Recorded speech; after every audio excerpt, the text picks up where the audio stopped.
Scrivener 3 is finally out. This is one of the really popular writing softwares. I use Scrivener myself.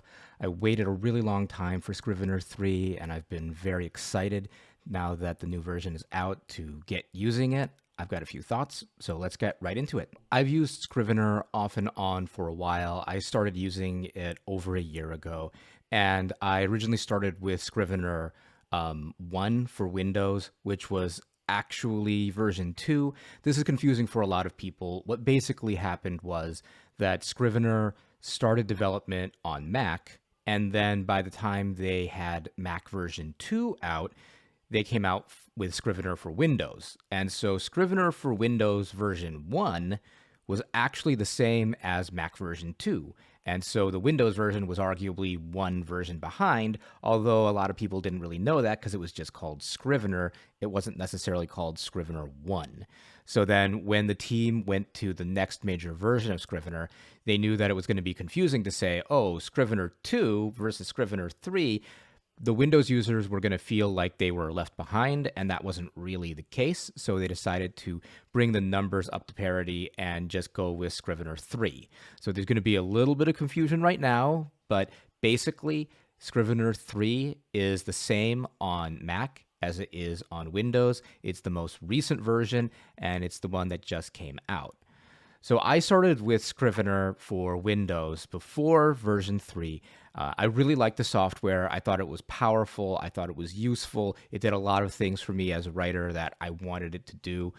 It was pretty feature rich, but then it didn't get a whole lot of updates, and I kept on waiting for the next version of Scrivener, which was actually already being advertised on the website.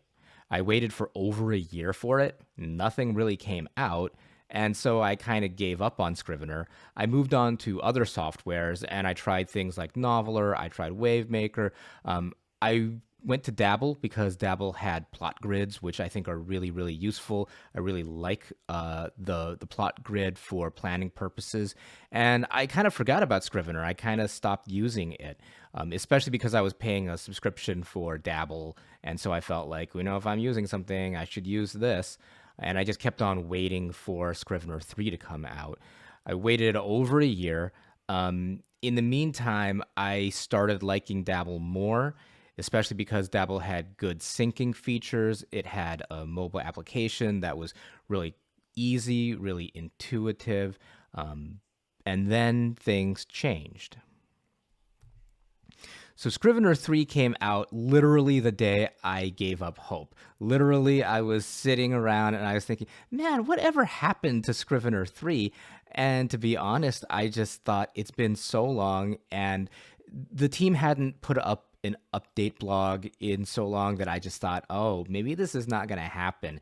And maybe I should just, decide, hey, it's just going to be Dabble.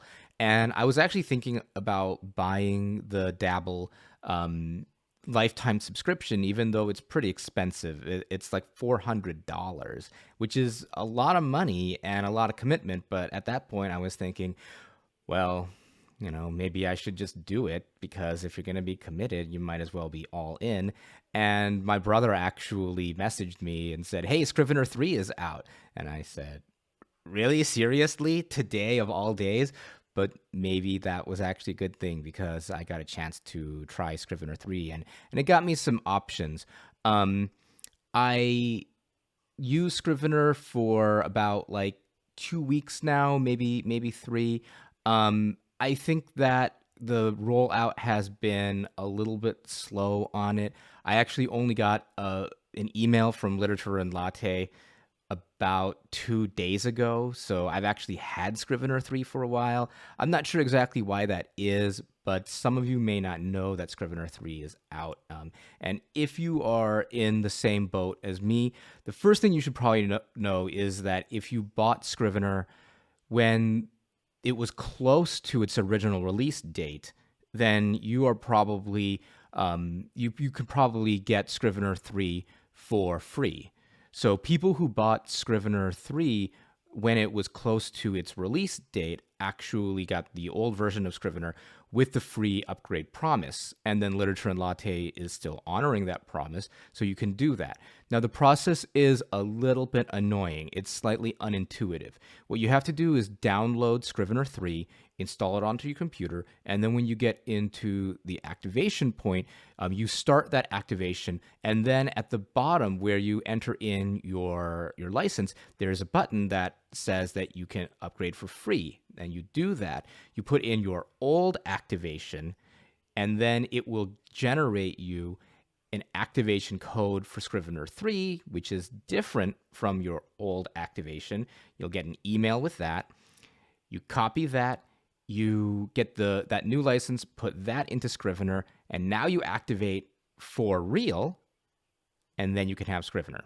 So it's free, it's a little unintuitive, it's a little bit annoying.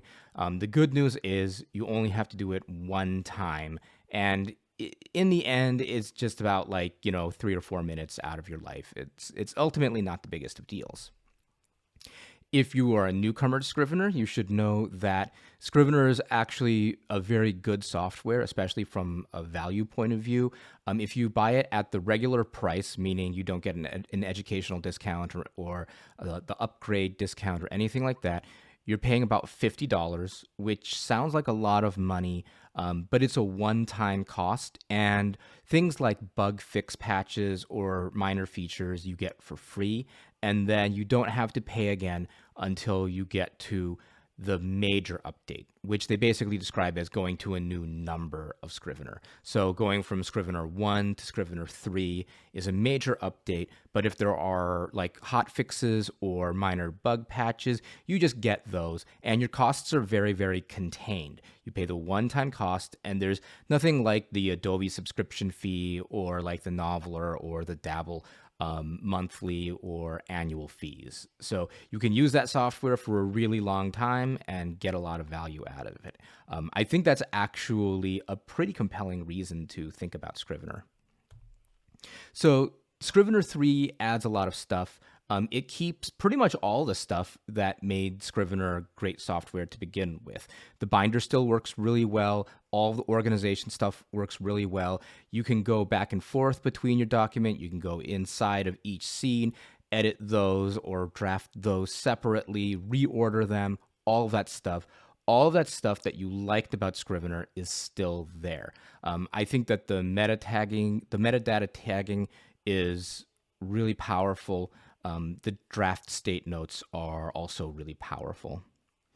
Scrivener 3 has added some good features. There's a full style system, so that's really useful if you want to create formatting to create headers or that kind of thing. If you want to apply those formatting elements quickly and easily, then the styles let you do that. If you want to keep in more of a rough and ready kind of manuscript format that you're just using for yourself and you're not necessarily thinking about that for an end reader, because it's just going to go to a publisher or a layout person and they're going to do all that stuff for you. Maybe that's not quite as useful for you, but I think Scrivener 3 is a little bit more oriented towards people who want to do something like self-publication. The e-publication options and tools are more fully featured. They're more powerful. So definitely if you are looking to be that really small, independent, self-publishing kind of person, Scrivener 3 has a lot to offer you. The cosmetics are also more customizable. There are now color themes. There's a dark mode, which is basically just an alternate color theme. Those aren't too bad to switch to pretty quick, although it does require a restart of Scrivener, which can be a little bit annoying. And maybe for people who like to play the head game of writing and deal with that head game of writing, the writing history is pretty powerful. It can do things like keep track of your daily writing. You can also set goals for yourself writing. It keeps track of your history in terms of how much have you been writing over this period of time. So you can get an idea of things like trend lines. You can get an idea of all of that said, Scrivener does have some annoyances. It's not perfect. My biggest problem with Scrivener has kind of always been that the menu isn't super intuitive. There's a lot of features that that are there, but they're not where you might expect them to be. So, for example, I wanted to change the default font of Scrivener. I wanted to change it to a Courier font because that's kind of how I started writing, and that's what I'm used to, and that's what I feel like is natural. So I tried to do that, and then I went into the appearances, and I couldn't find that. So it turns out that changing that default font in Scrivener is under um, editing, under the options. So you go into options and you don't go into appearance, even though a font feels like an appearance thing. It's actually under editing. And I don't really understand why that is. Why is a font an editing thing, not an appearance thing? Is it because I'm editing the font? I don't really know. I also had some trouble because I tried starting to use dark mode. I'm really used to software that just has a button right on the main user interface that lets me toggle dark mode off and on. Scrivener doesn't seem to have that for Windows. And instead, I started going through. I looked under the options. I looked under options. I looked under view. It wasn't in either of those. So it's under the window menu, and then you have to find the window theme, and then dark mode is a theme inside of that menu. Again, that's not really intuitive. It's annoying. So I did have to search all that stuff through Google, which didn't take me a long time, but it was frustrating for me. So if there's something that you don't know how to do in Scrivener, my best advice is probably don't try to figure it out for yourself. Just Google it. And after Google fails, then try to figure it out for yourself. But trying to figure out some of these things was pretty unintuitive, so I don't recommend it. I did have a little bit of annoyance coming from Dabble because Dabble exports don't import into Scrivener seamlessly. It would be really nice if I just had to, open up a Dabble document, a Dabble export, and then everything just magically populated itself inside of the binder. Instead, you have to go through, you have to build the chapters and the scenes yourself. It's a little bit annoying. I did have some luck doing this fairly quickly by working my way backwards through chapters. So I would find a chapter end, and then I would select up to the beginning of the chapter, cut all of that, paste it into a chapter or a scene, and then I would just go to the next chapter and do that. And you can do the same thing with scenes. This works really well if you're already in the habit of showing the differences between scenes or the edges between scenes with the pound symbol, the hashtag, or the octothorpe if you're really pretentious. And that makes it really easy. So if you're already in that habit, that can be pretty quick. I could convert manuscripts, realistically within about like 15 minutes for a novel project. That's not actually that bad. It would be nice to have an option to display visualizations. One of the things that I liked about Dabble is that it had those writing trend lines right on the main user interface. In Scrivener, you can get to it, but it's in a menu, and it's you get numbers. It's kind of text based. I don't think that's necessarily a bad thing, but it would be really nice to have a visualization because I think it's just a little bit faster. All of that said, these problems have been around since the beginning of Scrivener. Scrivener has always had the reputation of being like a little bit less intuitive, powerful, but maybe not as easy as other softwares. So if you liked Scrivener for all of its power and you didn't mind the unintuitiveness of it, you learned that stuff and you've come to, just have that in your memory, then Scrivener is going to be great. Probably if you did not do that, it's kind of doubling down on all of that stuff, and that might not be as good for you. So ultimately, do the features in Scrivener warrant the upgrade and maybe switching back if you were like me and maybe you went away from Scrivener? And I think the answer is really individual. There are good reasons to switch to Scrivener 3. If you already liked Scrivener and you just wanted to be able to do more stuff, if you just wanted to have styles, you just wanted it to have like cosmetic customizations, then the Scrivener upgrade gives you what you want and you keep using it, and that's great. And for people who have been using Scrivener all along, it's just kind of like this great ad for you. It's just everything that you liked plus more. I would say that if you're in a situation where you are feeling like, wow, that subscription cost, it's been adding up for me over the months or over the years, and you want to limit your costs, then going to Scrivener is also a pretty good idea because the software is, over the long run, it's ultimately cheaper than most of the subscription stuff. If you look at Dabble for, like $10 a month, that's going to be the same cost after 5 months. And most of us are going to take more than 5 months to write, say, a novel project. So over the course of a single novel, the cost basis of Scrivener is going to be better than it is for a lot of other writing softwares. That said, some people probably don't want to change. If you want seamless sync between devices, for example, that's something that Scrivener kind of struggles with because Scrivener takes all of your files and they're local, they're not web-based. So you don't have that quick, easy, seamless kind of syncing. On Scrivener, you have to tell it to sync and you have to be really careful not to edit those documents when something else has it open. Otherwise, you get like these errors and it's kind of annoying. A lot of people who are used to dealing with web-based storage and all of those cloud services are going to find this a relatively annoying setup. So if you're used to that and you really like it and you really want it, Scrivener is probably not the software for you. It's not the kind of like completely transparent experience that you probably want it to be. If you want to know what I'm doing, I actually am switching back to Scrivener. I've moved over pretty much all of my manuscripts, and I'm working exclusively in Scrivener right now. A lot of that has to do with some things that have been going on in my personal writing workflow. So I did used to write somewhat often on a tablet, and I'm finding that I'm not doing that as much anymore. Part of that is because I'm currently working from home due to the COVID-19 situation. So I spend a lot more time at my computer.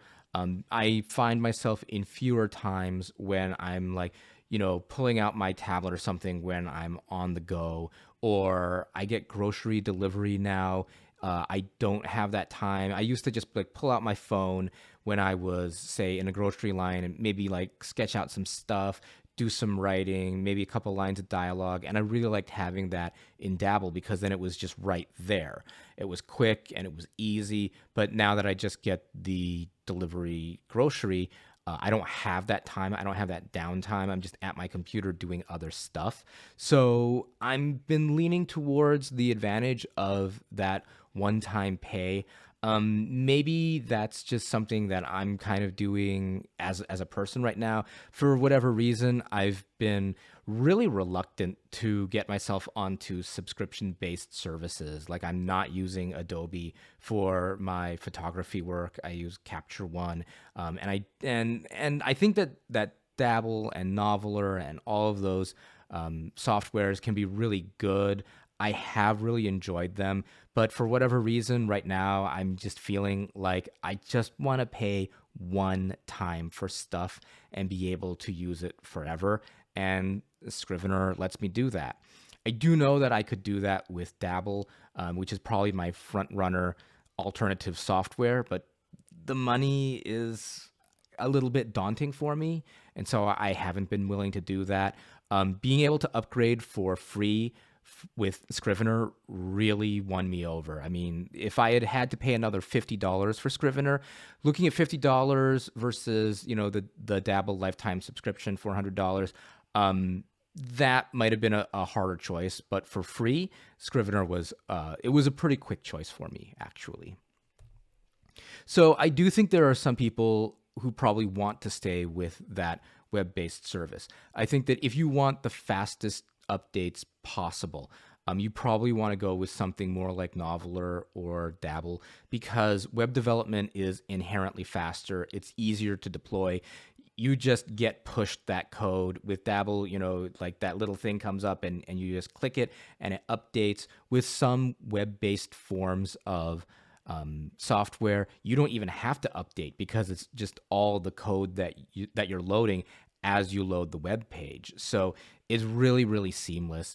The subscription pricing does guarantee a certain amount of income and a steadiness and the smoothness of income for those software developers. So it's easier for them to maintain the coders. It's easier for them to predict certain things in terms of their business model. So I think that those updates probably are going to come out a little bit faster. And because the income is guaranteed, then in a lot of ways, the development of the service also becomes more guaranteed. So if that's really important and you just want like, that software to always be in the process of development and fast development, yeah, definitely a web-based service. I think if you are still in a situation where you're doing a lot of multi-device writing, if you're writing on a laptop plus your phone, if you're, on a desktop plus a tablet, the web-based services are really, really good, really, really compelling. And I would probably be using one of those if I were still doing that. And then lastly, if you just want that intuitive system, if you want the software to just get out of the way and you want to just do the writing seamlessly, transparently, easily, probably Scrivener is not the way because there is a learning curve, especially with those menus. The user interface is a little bit confusing. It is something that can slow you down a bit. So if you just want to stay always in that creative mode and you're willing to give up some power for that, then probably Scrivener is not the best software for you. But I hope you give it a try because it does have a free trial. I think it is really nice software. Whatever software that you do end up using, I hope that you write, and I hope that you write a lot.